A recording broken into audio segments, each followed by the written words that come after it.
not going to be a $14 billion company, right? Right now, Rivian is valued as a $14 billion company. It's number two to a $1.3 trillion company, Tesla. So, Tesla is worth roughly 100 Rivians. And that's kind of ridiculous if it's not going bankrupt, right? So if it's not going bankrupt, the $14 billion market cap no longer makes sense. And then the question becomes, well, then how much should it be worth? And it's definitely some multiple of where it's at today. And that's the way I view it. Yeah. Rivian DD, I would love to hear your numbers because I know you had a lot of estimates on this and they beat your estimates almost out of the water too. What are your thoughts? Yeah, I'm still going through the report, actually. It looks like they've broken out the gross profit into software and services and automotive. And the automotive numbers look, a little bit better than the base case, or a decent amount better than the base case. So it seems like they certainly delivered on the 20% bill of materials improvement in Q4 relative to Q1. So yeah, still digging into it, but this looks great so far. Yep. Kevin, are you there? Do you have anything to talk about, to kind of chime in on? Nothing anyone hasn't already said. I'm just starting to read through the shareholder letter myself. Yeah, everything looks really good. I think the operating loss getting trimmed is important. Rivian is pulling costs out all over the place. And that's awesome to see. And they had $260 million in regulatory credit sales. I started kind of digging into that a bit more to try and understand them, which it does seem like they can get banked, and California reports theirs, and they're not always transferred or utilized. So companies can bank them and use them kind of when they get transferred. That's kind of interesting. What's been annoying with the story of Rivian is, and this was mentioned, but everybody looks to the past and they have no idea how they can ever, pull out all this cost. Well, they said we removed $31,000 in automotive costs of revenues per vehicle compared to a year ago. So they have a plan. They've laid that out. This kind of proved that it worked. And I think it's significant. They're the second to generate gross profit off EVs in America. And I heard a bunch of people saying that they lose money per car, they're a zombie company, they should go away. I heard that today, but this changes that narrative. So we can extrapolate that obviously they can do this with R2, and the economies only improve when they get this normal plant running at, it runs at a third capacity right now, and they're still able to eke profit. You get R2 there and it's running full steam, they'll produce some good cash.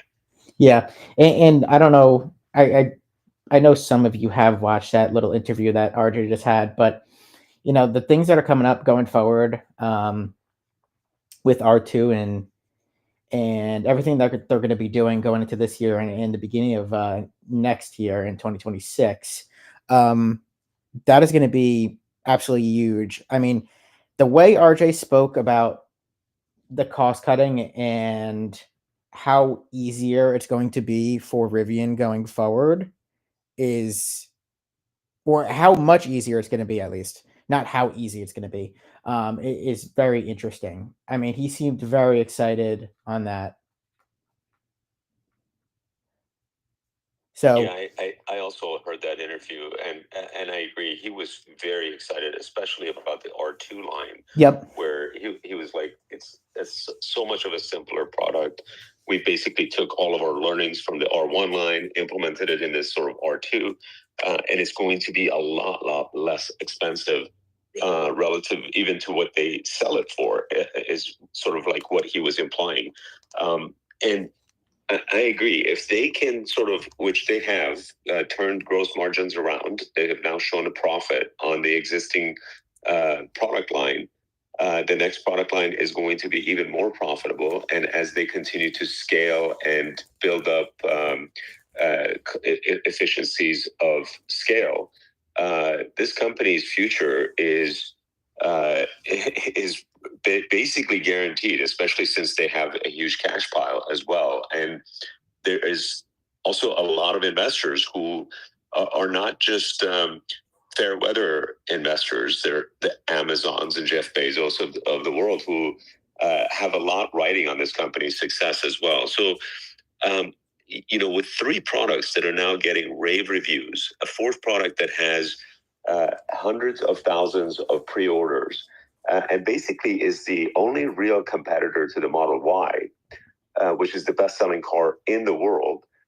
Rivian is in an exceptional position to capitalize on all of that. And again, like, one of the things that I think people sort of make a mistake about is that Rivian does not need to beat Tesla in order for it to be an incredible stock performance, right? Rivian can have a 10x stock performance and still be worth 1/10 the value of Tesla. And both of those are possible outcomes, being worth 10% of the value of Tesla and still having a 10x stock performance, 10-time return on your stock investment. So from that perspective, it's one of the stocks that I'm most excited about in my portfolio. Yeah, and I think you put that in a great, scenario there. I mean, literally, Rivian has 10 to 20 times upside from here. I mean, listen, it could go even more. Who knows? But it has upside here, and yeah, I mean, I gotta jump in. I mean, yeah. Rivian is not overvalued by any means. I think the market's starting to. I'm reading through a few more points. I think something that's very notable. For one, they kind of would be like a flat year. I don't think that's that important. I think the world now can shift towards R2, but they do have to shut the plant down again to get it ready for R2. So, there's that on guidance, but they have this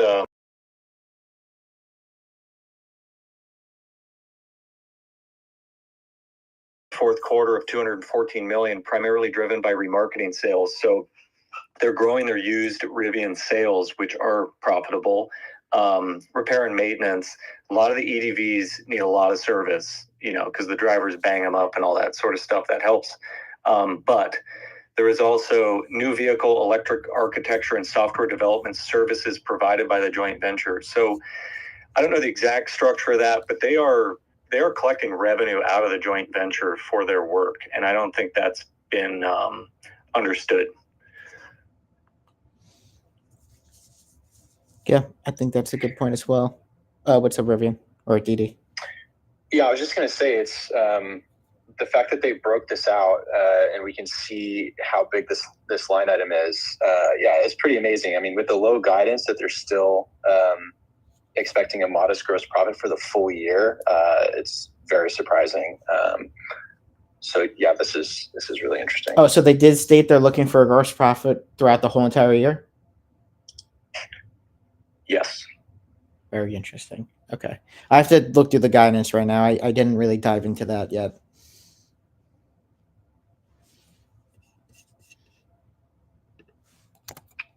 What's going on, guys? What's up, Casey? I got my trim off at $14.50 on Rivian. I was in the gym. Saw that hit on the initial spike. I'm still in. Obviously, majority of my shares, and then those cash secured puts, those $12 that I sold today, are looking nice. But I'm driving right now. But just want to quickly piggyback on some things that I heard while I was listening to you guys. Is that talking about Rivian? There's a lot of people that when we talk about Rivian, it's mainly the Tesla perma bulls that I see that kind of get upset when there's more chatter going on about Rivian. They're like, Rivian's never going to outperform Tesla, or Rivian's never going to be as close to or high as a stock price as Tesla, which is perfectly fine. I don't ever expect Rivian to overtake Tesla on stock price, but that doesn't necessarily mean that investing in Tesla is better than investing in Rivian. I mean, you have to do your own DD on everything, but the return that you can see on Rivian with the potential that's there versus the return that you would get on Tesla, I think you could see a significant return on Rivian versus Tesla. That's just kind of like my argument between the two. I think Rivian's just getting started. I think it has a really long way to go. So, I mean, I am bullish on Tesla overall as a company. I do own Tesla, but I do think the company Rivian, it's definitely not overvalued, and I think it has a long way to go for profitability and to go higher in stock price. And I think the overall return on Rivian will outperform Tesla by far over time. So that was just something I wanted to reiterate there. Just my thoughts and position. I 100% agree with that. And you know, one of the things is like you can do very easy math to see sort of like realistic possibilities and probabilities, right? Just statistically speaking, in order for Tesla to have a 10x result on its stock over the coming years, it has to become a $13 trillion company, which is roughly $10 trillion more than the currently highest valued company in the world, Apple or Nvidia. So roughly, it has to become 4 times more expensive than the most expensive, than the most expensive company in the world. So that's how Tesla can achieve a 10x return. In order for Rivian to achieve a 10x return, it has to become worth roughly 1/10 the current leader in EVs. And who's the second leader in EVs in the United States? Is Rivian. There is no sort of second to Rivian, to Tesla, except for Rivian. So the probability of Rivian achieving 10x seems significantly higher than Tesla achieving a 10x return. So that's an easy way to sort of like look at the sort of statistical problem of achieving a 10x return on investment. The other thing you want to look at, and something that a lot of investors forget to look at, right, is operating loss income and all that stuff, right? So something that Rivian was carrying, which was bogging it down for years, right, in this loop for at least 2+ years, was how much operating loss income they were carrying. And if you talk about, as Hamid would say, you're talking about growth 5-10x potential, it really makes it hard when you can't show any signs of turning that story around, right? Even if you're showing, yeah, you're putting money into R&D, you're putting money into growth, you're putting money into this, that, and the other, that negative factor carrying over really hampers people's outlook on it long term, right? And I was reading numbers, and me and Nas were talking about it before, right before you hopped on. They found a way to actually bring that down by more than that was projected, right? So they're showing early signs of a turn, like you're saying, and that will make the street catch on and start to expect different things. Now, again, when street catches on and starts doing their analysis and their upgrades and their downgrades and all that stuff, right? One or two things you need to analyze. One, what is causing them to change their outlook or their approach? Or two, is it a chase game where they're doing it after something came out and you're chasing, right? So I think right now it's in the early game, right? So for example, when other stocks have great earnings and everything blows out the quarter, right? Like you can take Hood as an example. Like you saw 50 upgrades come out from everyone that doubled their price right after, right? Because Hood caught almost everyone that was short off guard, right? So that's a different scenario. But in Rivian's, a lot of these DD that's out there from analysts and hedge funds and stuff like that has been negative for this reason. So I do believe you'll start to see some positive outlooks turning on those reports, which is in my case a better sign to invest for a return than chasing something that has been performing well and then astronomically performed better one quarter.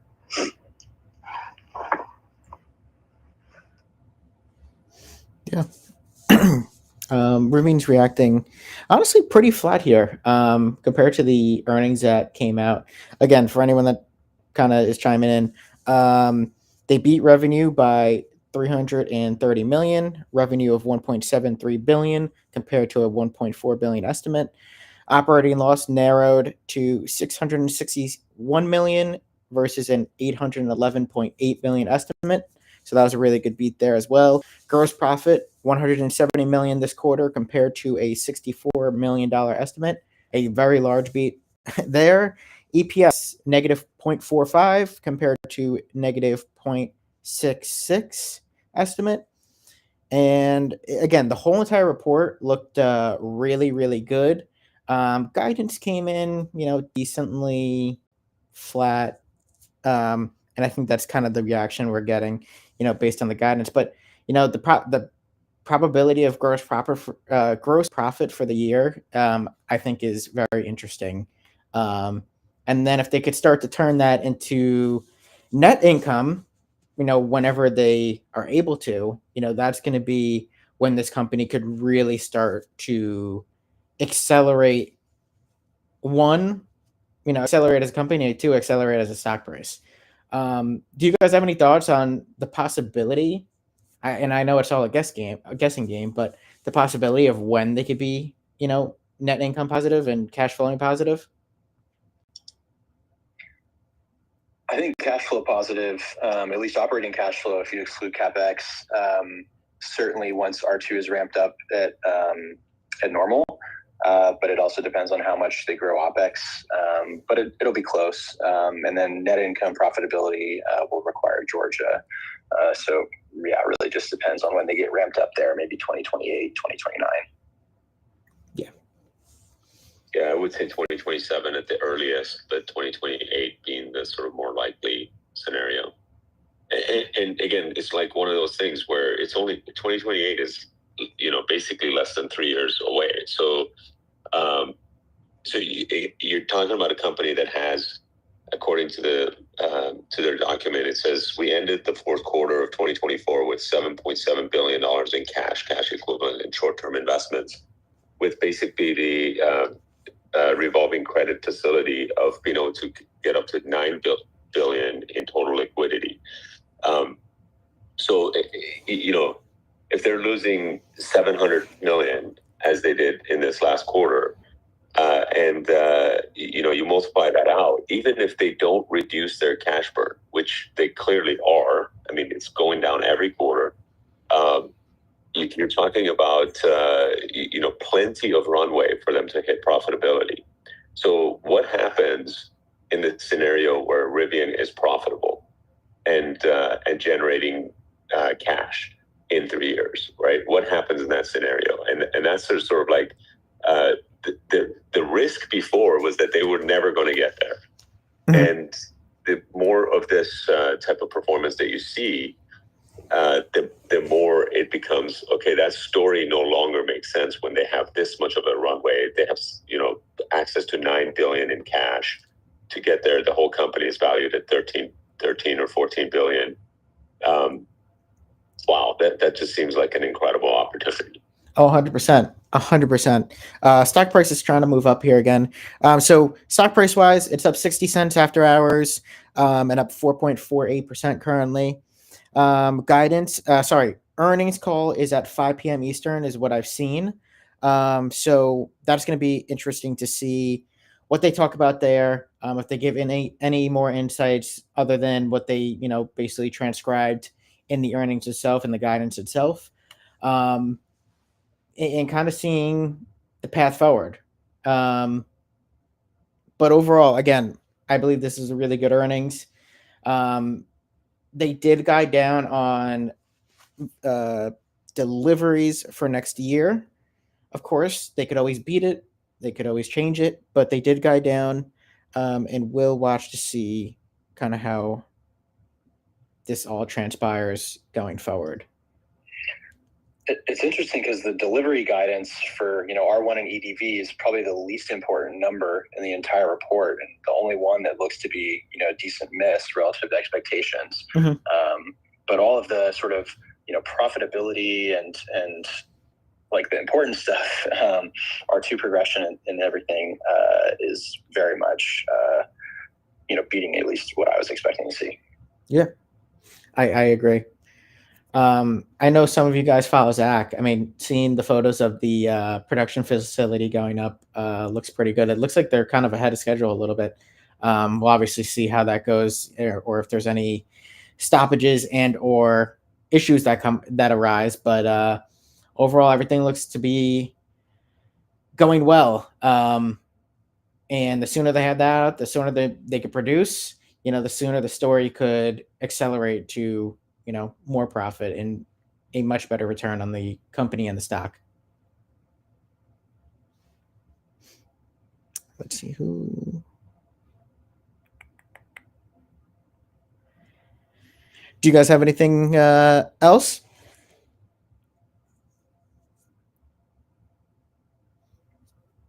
Any more tidbits? Rivian's going to $100. Listen, the day it happens, I will be one happy person. That's all I could say. Hey, people probably thought when Palantir was at $15 going to 100 within a year was crazy. But I mean, look at that name. I mean, absolutely ridiculous. Not saying Rivian's going to be anything like PLCR, but the potential is there. Yeah. No. I mean, you've had moves like PLTR, you've had moves like HIMS, and you see those moves, just rocket up. And you can't expect that. I mean, listen, we're in a bull market right now. You can't expect that to continue. And there will be pullbacks on those names. But if you're investing in companies that truly are growing, and or in this case turning around and truly, proving that they could be, a good growing company going forward, with the plan and executing on that plan, there's a possibility that, one, you have a great investment, and two, that you're going to see return on that investment. So, that's exactly why I love Rivian. I think I know we've said it 100 times already, but the upside on this name is there. And this report just really, blew it out of the water for me. And again, I still have some more shares to buy. I do have 2-year out leaps and everything, and I'll continue to buy them going forward. But the upside for this name, especially when they go cash flow positive, is going to be exponential. And those are the types of companies I like to invest in that just turn profitable and then start to accelerate from there. Rivian is getting to that point where, it will start to get there. Probably within the next 2 years, we really could see some strong upside in Rivian, especially with all the catalysts they have going forward with EDVs, R2, R3, R3X. There are so many things coming for Rivian and possibly contracts, that the catalyst and the upside is just there. I have no other word for it. There's too much going on for, it not to really work out. I mean, their partnership with Amazon, their partnership with Volkswagen, the possibility of even, I know they already work with NVIDIA and, they use their chips, and everything else Rivian usually does is in-house and, made in-house. But, them working closer with NVIDIA and possibly even striking something of that sort with that, could be really interesting. And RJ is actually going on a conference with NVIDIA's autonomous vice president in the middle of March. Forgot the exact date on the top of my head, and I'd have to look at, my links. But, that was announced on yesterday too, before the Dune announcement. So, there are so many different developments and great things upcoming for Rivian, that needs to be looked out for and, closely watched. And to be honest, over the past few weeks and like 2 months, they've really been producing a lot of news, which is pretty interesting. They're usually decently quiet on that front, but that's definitely accelerated over the past few weeks.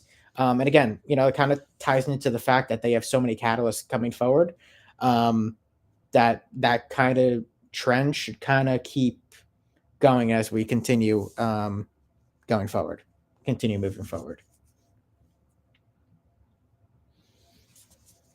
So Rivian still sitting kind of flat at that 50-cent upside range here. It's at 14.12, up 3.6%. So it did drop about 10 cents from the last time I spoke about it.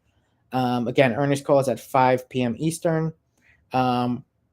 If no one has anything else to really talk about, one, we could either shut this down, or we could honestly just keep it open until the earnings call and kind of, navigate through that.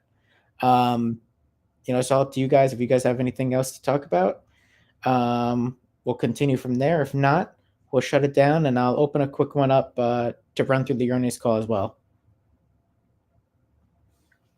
No, nothing from me. I think you've covered it all. Well, the speakers in general have covered it all.